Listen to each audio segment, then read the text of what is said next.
Hi, welcome back, everyone. Freddie Kiger here for the North Carolina series, sponsored and given the platform by the University of North Carolina General Alumni Association.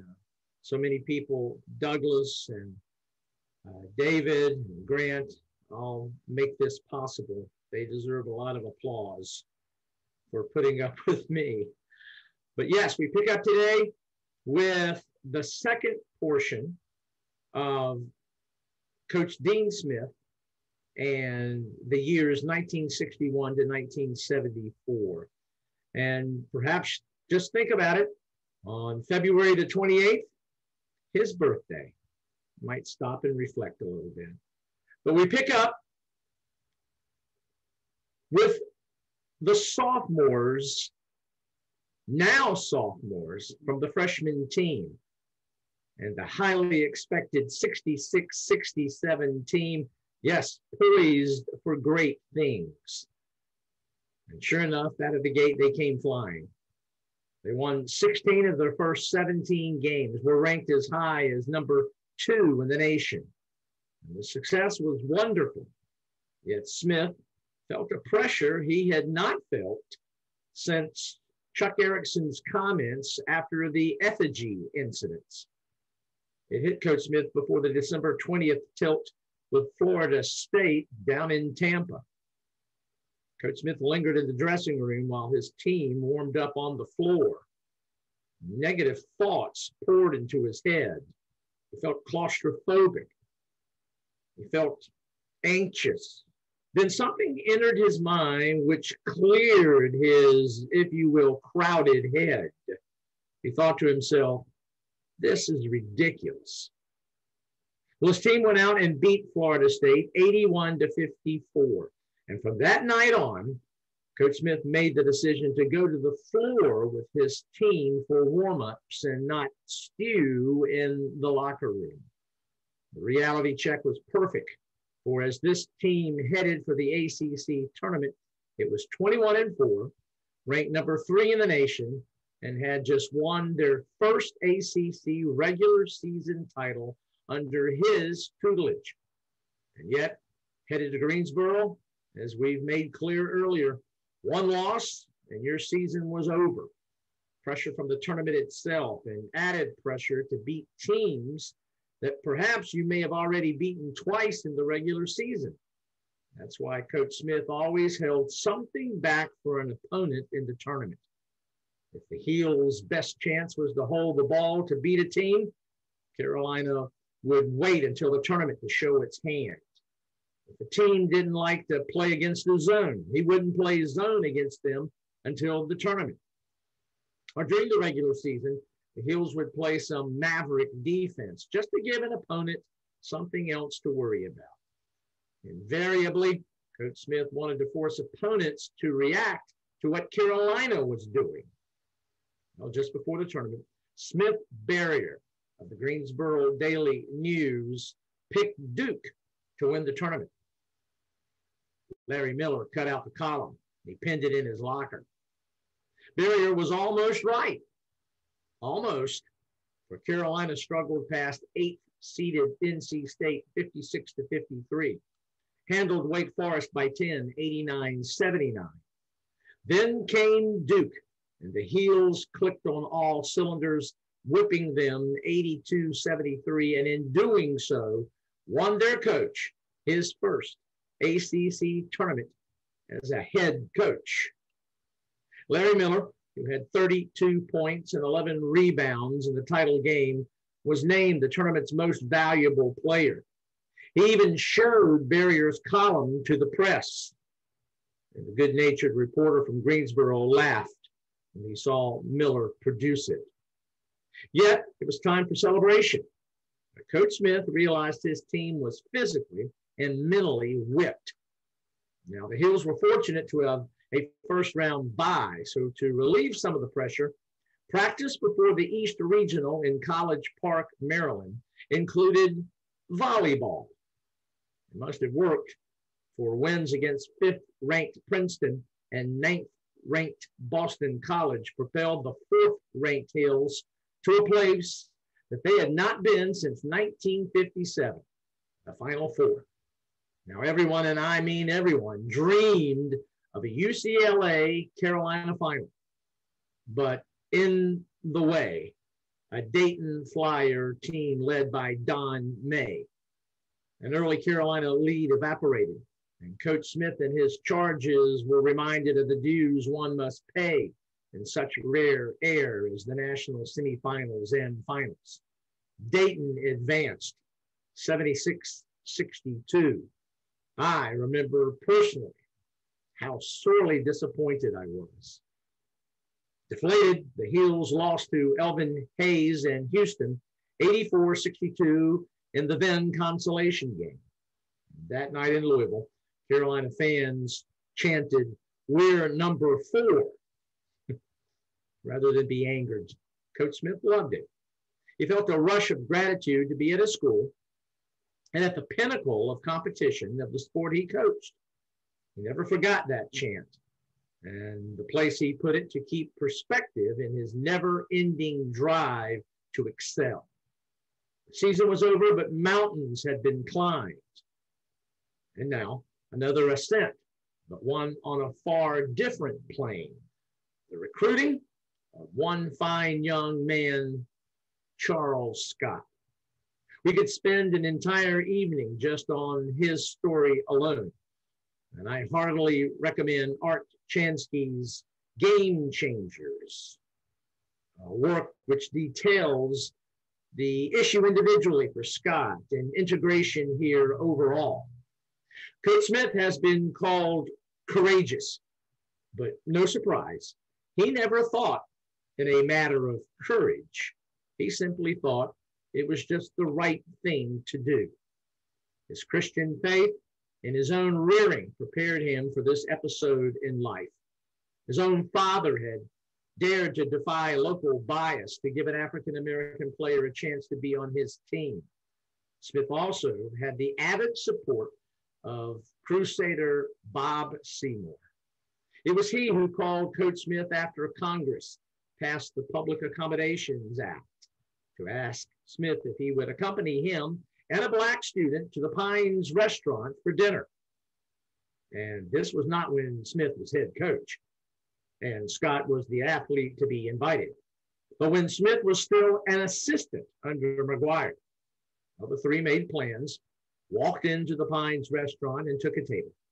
Smith did not recall any fuss or glares from patrons or management. The only thing that drew his attention was the slight delay in being seated, as I'm sure the hostess or host looked to his or her manager on how to handle the situation. They sat, they ordered, they ate, and that was it. Now, the very first day Coach Smith was named head coach, Seymour called him and bluntly asked about the recruitment of an African-American player. That was 1961. Well, Smith courted Scott in 1965-66.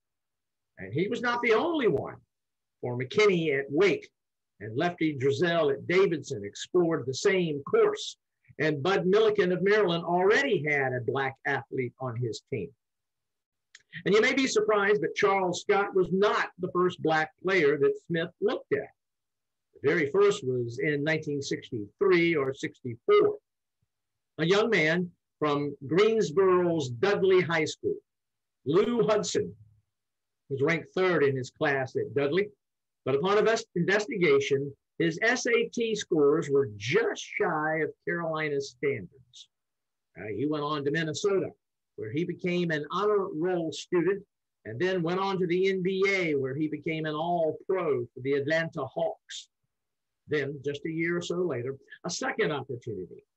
From Elm City, William Cooper arrived on campus for the 1964-65 school year and did so just as Smith wanted.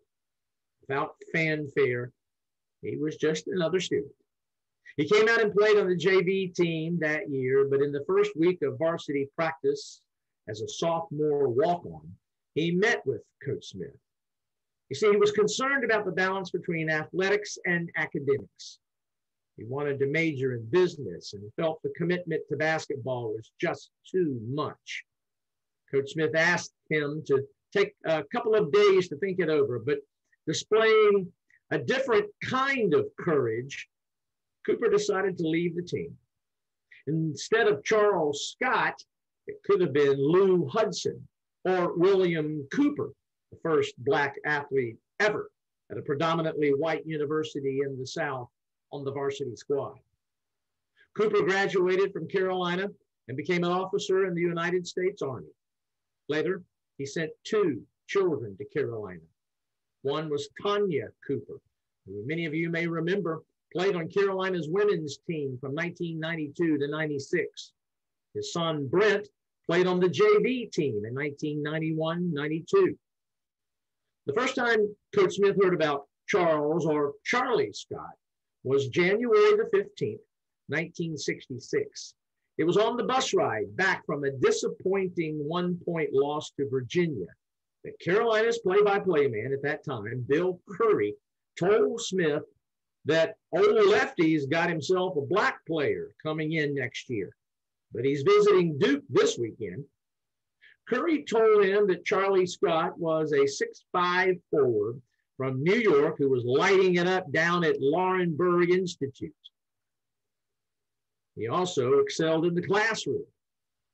He was looking at Davidson, Duke, West Virginia, and some Ivy League schools.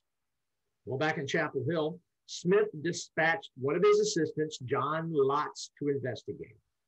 Eventually, Coach Smith went down to visit and learned that Lefty had him wrapped up at Davidson. But there had been an incident down in Davidson at a local restaurant, and Charles had real trouble getting past it. Now open to looking at other schools, Smith got Scott to visit the same spring weekend as Jubilee. That year, Smokey Robinson and the Miracles, Temptations performed. And interestingly, freshman Dick Grubar was his host. Smith introduced Scott to Howard and Lillian Lee. Interested in becoming pre-med, Coach Smith introduced him to Dr. Chris Fordham. And from all these vibes, the Carolina head coach felt pretty good about getting him. So much so that he and Carolina's sports information director, Bob Quincy, drove down to Laurinburg for his official signing. When they arrived, both saw Coach Drizel standing out in the hall. Quincy and Smith had to walk right past him. Smith said hello, and he and Quincy went in. Inside Frank McDuffie's Jr.'s office, who was headmaster and coach at Laurinburg, Charles Scott became a Tar Heel. After the signing, Coach McDuffie had to go outside and tell Lefty that Scott wouldn't and couldn't see him because he had just signed with Carolina. Ooh, awkward. Smith was thrilled with the catch. He did recall that one UNC booster wrote a letter complaining that giving Scott a scholarship, denied a scholarship to a white kid. AD Chuck Erickson investigated and found that the letter came from one who gave $25 a year. To Smith, it didn't matter if that booster gave $25 million a year. Charlie, or as Coach Smith called him, Charles, played on the same freshman team with Eddie Fogler and Jim Delaney. Smith told JV coach Larry Brown not to baby Scott. Told him that on the court he was to be treated just like everyone else. And after treating him just like everyone else, Scott remembered that once as an upperclassman, he was disciplined by Smith, who told him to run the Carmichael steps for 10 minutes while wearing a weighted vest. Well, he ran and ran and ran, and no one told him to stop. After 15 or 20 minutes went by, he appealed to Smith if he could stop. And his head coach told him apologetically, "Oh, I'm sorry, I forgot about you." To which Scott said in amazement, "How could you forget about me? You've got only one black player on the floor. It's hard to miss me." From that moment on, Coach Smith assigned a manager to keep track of the time a player ran, and when completing, tell them to stop. Carolina got Charlie Scott, but Coach Smith did not get everybody he wanted. About that same time, they thought they had a couple of great prospects, but it didn't work out. He lost Austin Carr, who went on to have a stellar career at Notre Dame, and Dick DeVinzio, who chose Duke. And then Coach Smith in Carolina lost another. This time it was an assistant coach, Larry Brown, who chose to pursue a lifelong dream, playing pro basketball. He signed with the New Orleans Buccaneers of the ABA in that league's inaugural season. He went on to play 7 seasons with 6 different teams. And to replace him on Carolina's staff, Coach Smith hired a man from Parsons, Kansas, who had played for Kansas State and did so when they made the 1958 Final Four. Coach Smith had even dated his sister for a few months when the two were still in Kansas. The hire? Well, a man who defined the word loyalty, Bill Guthridge. With recruiting and hiring complete, a confident 67-68 team felt it could make a deep run once again. Yes, Bobby Lewis had graduated, but Charles Scott, Eddie Fogler, and Jim Delaney all came up from the freshman team, and they would be led by senior and All-America Larry Miller. From every quarter, expectations were sky high. That's why, in only the 3rd game of the season, Smith was particularly upset over an 89-76 loss to 8th-ranked Vanderbilt at their place. For 20 minutes, he ripped them. And afterward, to do the coach's show back in Chapel Hill, he, Bill Curry, a show staffer, and the pilot, took off in a 4-seat single-engine plane. Unable to put the game behind him, he poured over the stat sheet to the point that he didn't even notice the roller coaster ride through rain and sleet. The staffer, Richard Riley, was upset too. His stomach was upset from all the dips and dives. Begged to land, the pilot put the plane down on a little airstrip in the mountains so Riley could be sick. That was about time Coach Smith finally calmed down. Back in Chapel Hill and watching game film, he notched another mark in his own learning curve as a head coach. The footage revealed something. It was not so much his team not playing well, but Vanderbilt playing well. He decided he would never talk to a team after a game as a group. In the future, they would say a quick prayer, and then Smith would walk out. He would resolve to talk to them as individuals after analyzing stats and game film. After the loss to Vanderbilt, that team went on a 20-game win streak. But the regular season ended on a sour note. South Carolina guard Bobby Crimmins dropped 25 in the heels down in Columbia. And off the bench sub-turned hero Fred Lind helped Duke beat Carolina in triple overtime. Yes, disappointment. But from a coach's standpoint, it helped to refocus the team. In the ACC tournament, there were wins over Wake Forest and a narrow one over South Carolina. And in the finals, Carolina faced NC State and trailed at the half 31-26. Okay, yes, I know the photo you're looking at is from the semifinal game, Duke versus NC State. But I use it as living proof to document the ACC's tournament lowest scoring game. Look at the clock above. Look at the time and particularly the score. The final, NC State 12, Duke 10. That's why the Heels face State and not Duke. Yes, that was the very semifinal game that Carolina's play-by-play announcer, Bill Curry, made immortal. When on the air, watching players stand around and dribble, he ad-libbed on air. This game has all the thrill of artificial insemination. Okay, back to the 1968 ACC title game. Down by 5 to a state team that the Heels had beaten twice during the regular season. In the locker room, and after adjustments had been made at the halftime, Coach Smith made reference to the Final Four and said, "This is where we want to be, Final Four. So you guys decide how important it is to you. Talk it over, and when you get ready, come out, and we'll see how you play." I'm going to just sit and watch. When he walked out, senior Larry Miller and junior Rusty Clark took over.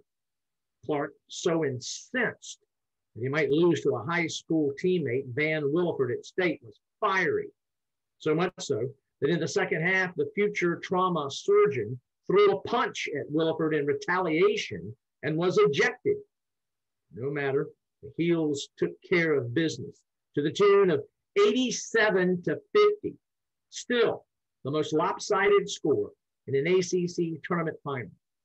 Senior Larry Miller, most appropriately, was named Tournament Most Valuable Player, his second and consecutively, the only Tar Heel to do such.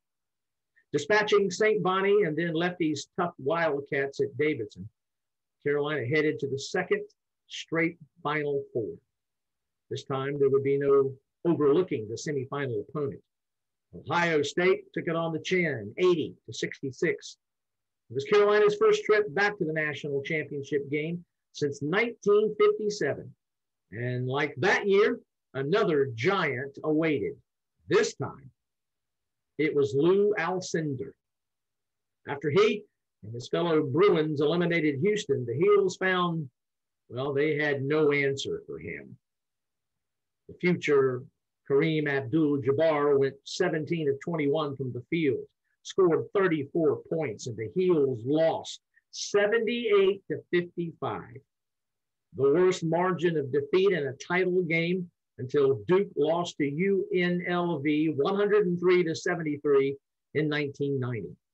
Well, we all know what happened next.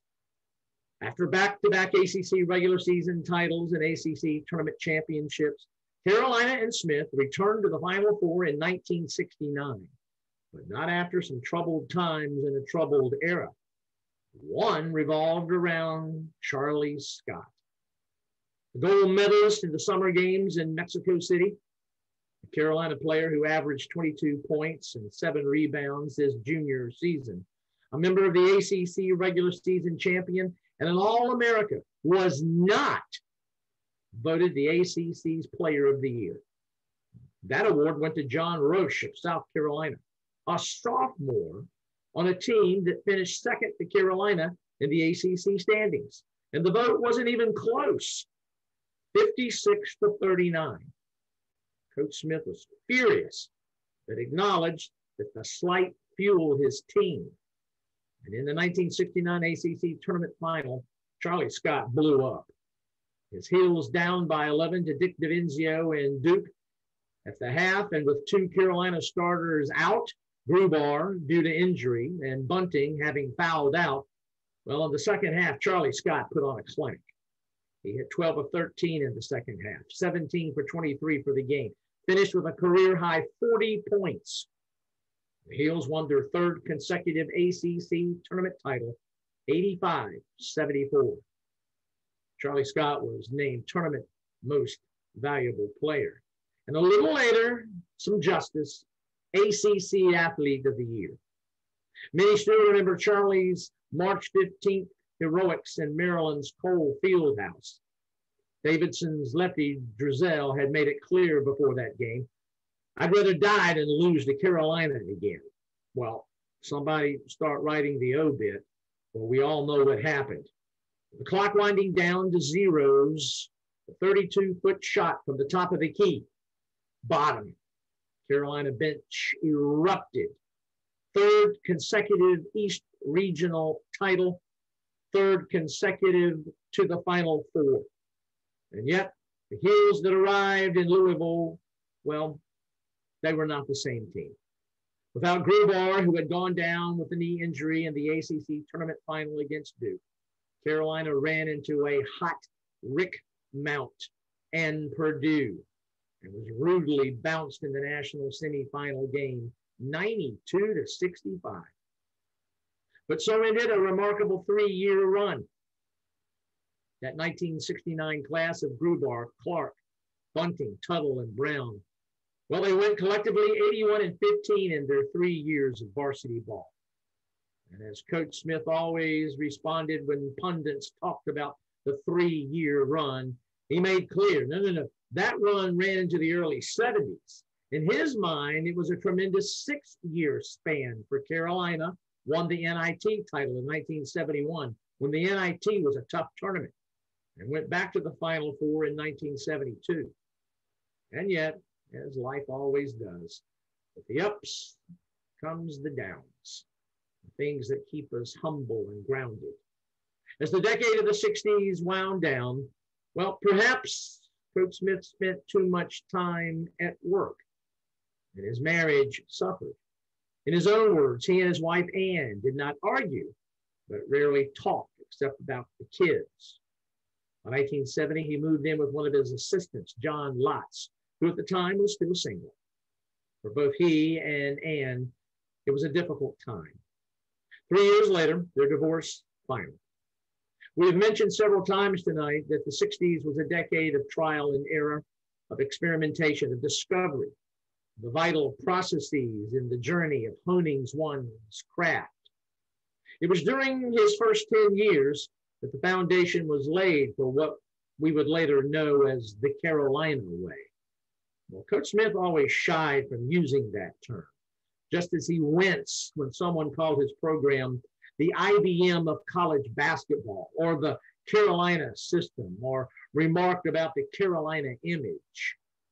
Regardless, there was one constant mantra: play together, play hard, play smart. Another constant: appearance and representing the university. Coach Smith mandated that on road trips, players wear blue blazers and ties. But that ended in 1972 when the NCAA deemed it an unnecessary expenditure for teams. More constants: Coach Smith demanded being on time, no special or star treatment, everyone to be treated equally. Showboat in the game? Well, be ready to take a seat on the bench. If you made a mistake, recognize it, admit it, learn from it, then forget it. At practice, don't sprint back on defense. Everybody runs. In fact, sprint everywhere, to each station, to water break, to everywhere.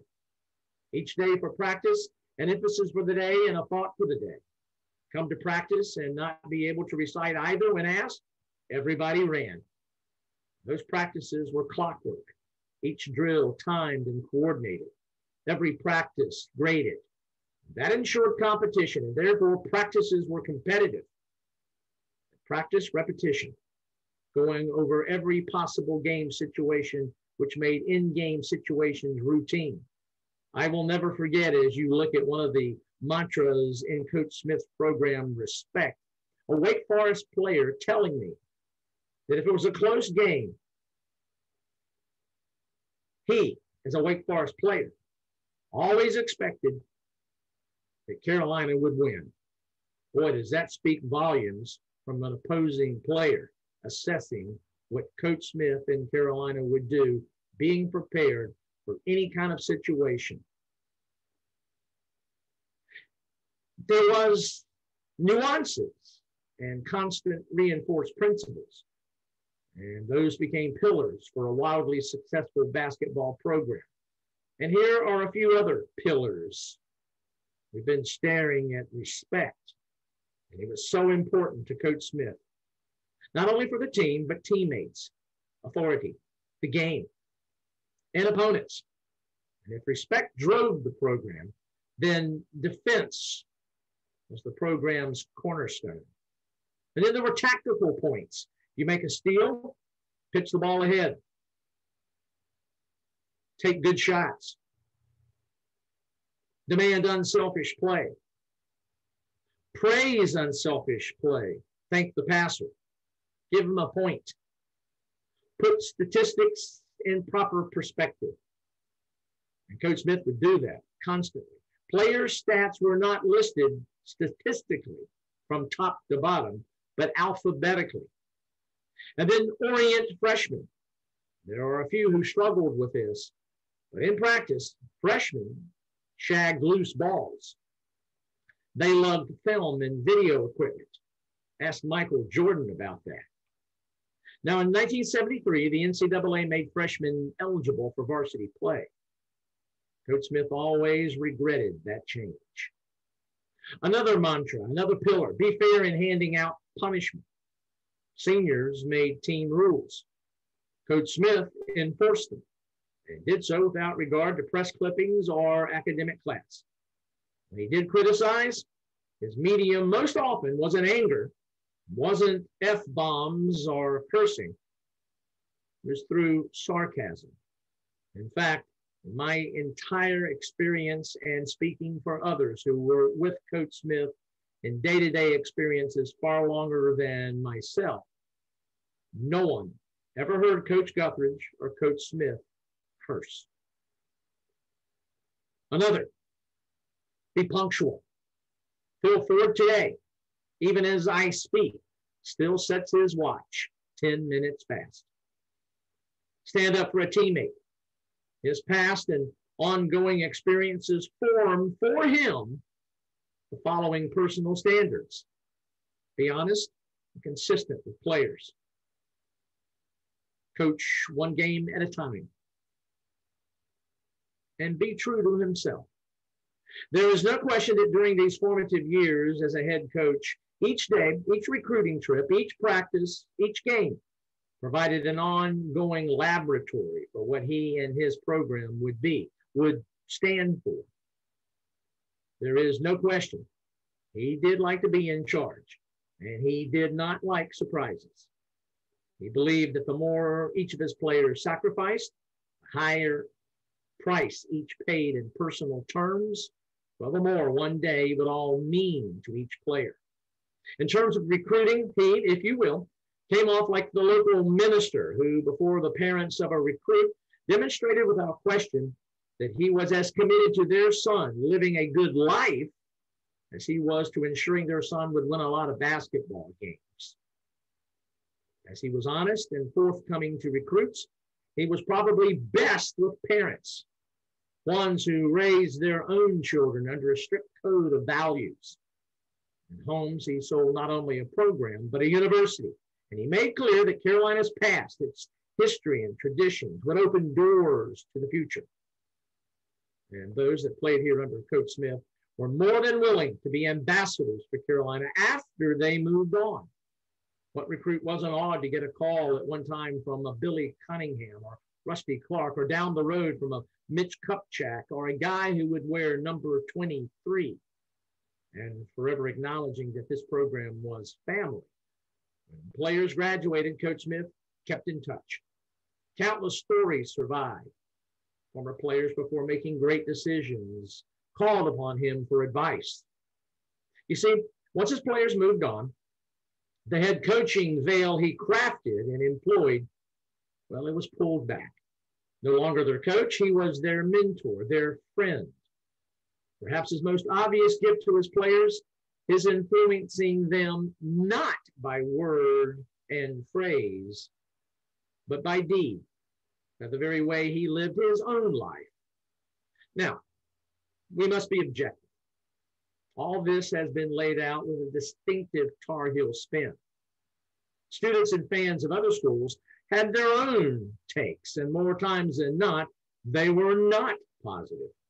They detested his annoying, maddening use of the four corners offense.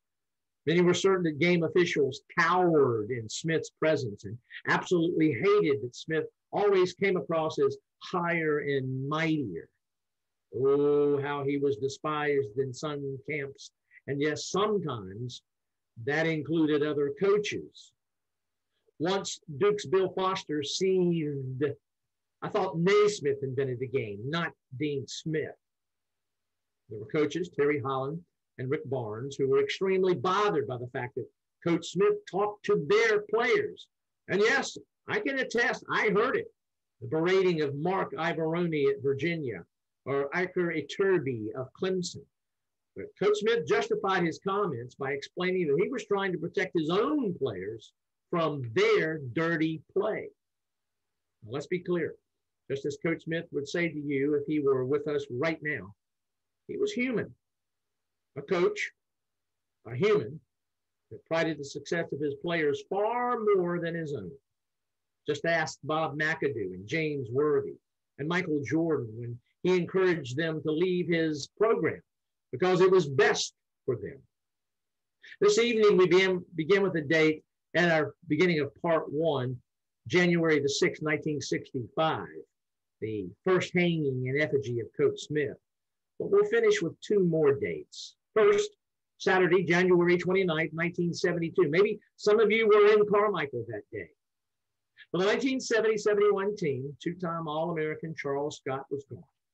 So too were contributors Fogler and Jim Delaney. Now, to fill their collective void, Coach Smith hoped to land 6'10" Tom McMillan from Mansfield, Pennsylvania, one who had attended Carolina's basketball camp since he was 14. Now, by his junior year, some 300 schools were after him. After meticulously studying 14 schools, he narrowed his choices to Virginia, Lefty Drizel's Maryland, and Carolina. Part of a close-knit family, it seemed each member of his family had an opinion. Each tended to be different. He leaned toward Carolina. His mom, UVA, and head coach Bill Gibson, who was originally from Mansfield, and he and his family had still maintained close ties. One of his older brothers, Paul, was a banker in Chapel Hill, wanted him here. Another brother, Jay, just enrolled in Maryland's dental school. And Tom's dad favored Maryland. Oh, and then there was a lefty play. He had hired a young man, Joe Harrington, as an assistant coach. You see, Lefty was well aware that Harrington was a close friend of Tom and his brother, Jay. Trying to find order in all of this recruiting chaos, Tom called on all three coaches and told them he would make one more visit to each school. After his visit here and Coach Smith's to Mansfield, Tom called in April and said, "I'm coming to Carolina." Coach Smith and his staff were elated. However, in Smith's elation, he forgot to contact Tom's parents. And for that, he admitted that it was a huge miscalculation. But the very next day, it was revealed that neither his mother nor father would sign the grant in aid papers. And without their signatures, there could be no scholarship offer. After several calls home, Coach Smith was invited to Mansfield and the McMillans for a cookout, and there it was decided that the family would take the summer to think it over. Needless to say, during that stretch of time, Tom and his family received a lot of anti-Carolina letters. During that summer, McMillan went to Europe to play in the university games and was not scheduled to return until a few days before fall classes began. The day before he was supposed to leave for Chapel Hill, a wire arrived at the basketball office. It was from Tom McMillan, and it read, "Very, very sorry. Hope you understand. I am going to Maryland for reasons you know." Well, Coach Smith was magnanimous. This campus was not. Even today, there remains a wild rumor, a crazy story of why Carolina lost Tom McMillan, and it revolved around Bill Curry, who, according to the story, had an interesting side job, the author of adult novels. And the story continues that Lefty learned of his literary propensity and passed that nugget on to McMillan's mother. And loaded with that revelation, she set her foot down and refused to let her boy attend a school where their play-by-play man was a paperback writer. And yours truly remembers in Carmichael that when McMillan first came to Chapel Hill as a Terp, Carmichael was alive. Yet, on that Saturday in January, that date we talked about, Carmichael was like a tomb during the introduction of Maryland's starting five. You could have heard a pin drop. And as soon as Carolina's lineup was beginning to be introduced, Carmichael erupted into a volcanic explosion of noise. I remember my ears hurt. I thought the ceiling would collapse. And it stayed that way throughout the entire game until the buzzer sounded. And third-ranked Carolina had steamrolled 18th-ranked Maryland Lefty and McMillan 92-72. And because of McMillan's jumping ship, Coach Smith allowed something he was opposed to. Before, he refused to recruit junior college players or transfers from other four-year schools. He thought it was unfair to sophomores who worked hard to become contributors. The famous exception, of course, Robert McAdoo from Vincennes Junior College in Indiana, where he had been a junior college All-American. McAdoo played one season here, was named an All-American, and led Carolina to its sixth Final Four, where sadly, and many of you may remember as I do, Kurt Gowdy's 5'7" cute little Otto Petty, and the Seminoles of Florida State beat the Heels in the semis. After the season, McAdoo became not only the first junior college player in Coach Smith's in his stable, but also the first to leave early for the NBA. Both firsts, the ripple effect from McMillan shifts to Maryland. The other day, the greatest game I ever had been a part of, and this time I was keeping stats for Coach Smith. Maybe some of you were there. I know a whole lot of folks who say they were there, but they left. You remember? Down 8 with 17 seconds to go. During a TV timeout in the Carolina huddle, Coach Smith emphasized taking each possession one at a time. While the Heels were huddled, hundreds of fans were shuffling to the exit and their cars parked around Carmichael. While they exited, Coach Smith told his team, okay, when Bobby makes these 2 free throws, let's get right into our 24 defense, man-to-man full court. Don't allow them to get the ball inbounds. And in the unlikely event that Bobby should miss, foul the rebounder immediately if we can't get the offensive rebound.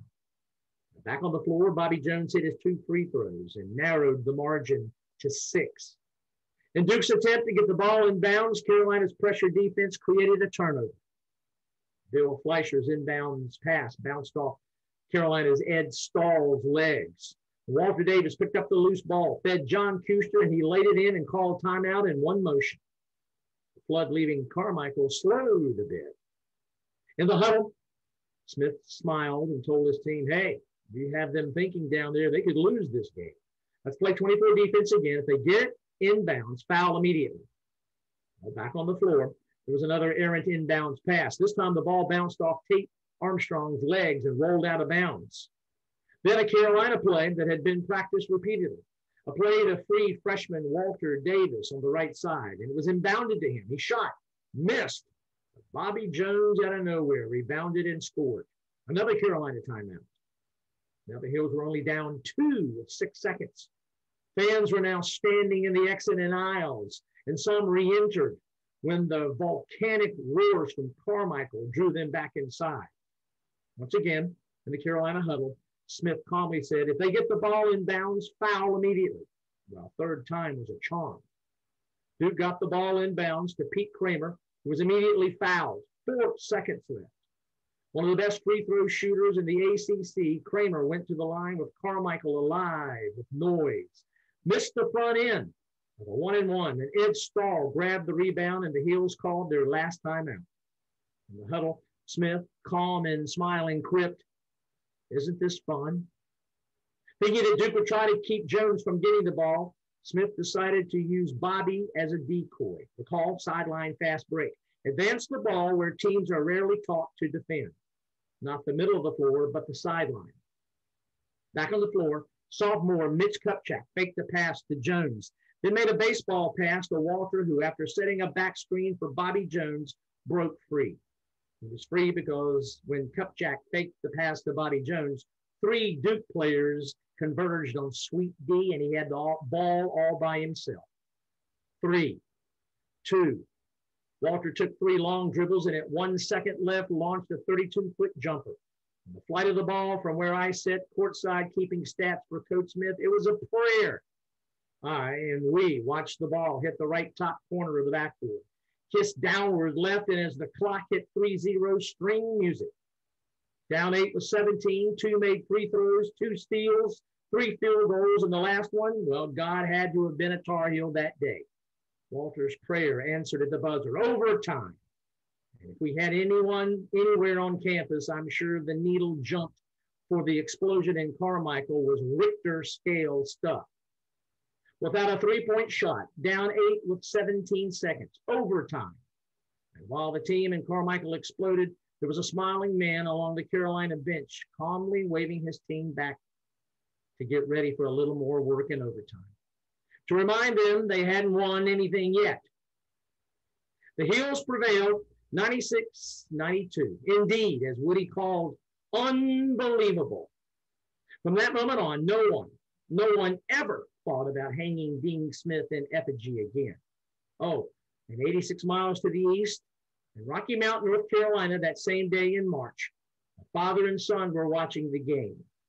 When it seemed apparent that Carolina was going to lose, the son went outside to wash the family car.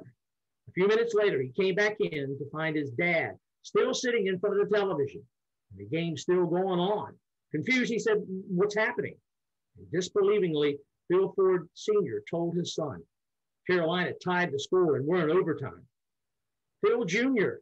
was impressed, and lo and behold, the next fall, he showed up to wear Carolina blue and white.